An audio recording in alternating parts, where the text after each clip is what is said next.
शेतकऱ्याच्या प्रश्नांवर आता शरद पवार आक्रमक झालेले आहेत। 8व्या महिन्यामध्ये 1186 शेतकऱ्यांनी आत्महत्या केलेल्या आहेत। गेल्या 8 महिन्यात अनेक हजारो शेतकऱ्यांनी आत्महत्या केलेल्या आहेत आणि केंद्र तसंच राज्य सरकार मात्र शेतकऱ्यांच्या आत्महत्यांच्या बाबतीत समस्यांच्या बाबतीत बघ्याच्या भूमिकेत आहे। शेतकऱ्यांसाठी आपण लढायची तयारी ठेवली पाहिजे आणि शरद पवार यांनी सरकारवर याच माध्यमातून निशाणा साधला।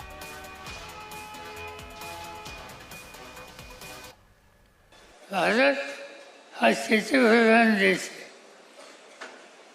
या शेतीचा जोडधंदा हा दुधाचा धंदा आहे आणि जर दूध आणि शेतीमाल आणि अमेरिकेत नाही चालणार लागलं तर आमचा बळीराजा हा उद्ध्वस्त झाल्याशिवाय राहणार नाही।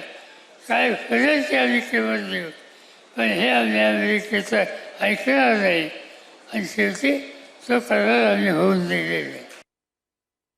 पण गेल्या 8 महिन्यामध्ये महाराष्ट्रामध्ये 1183 शेतकऱ्यांनी आत्महत्या केली गेल्या 8 महिन्यामध्ये।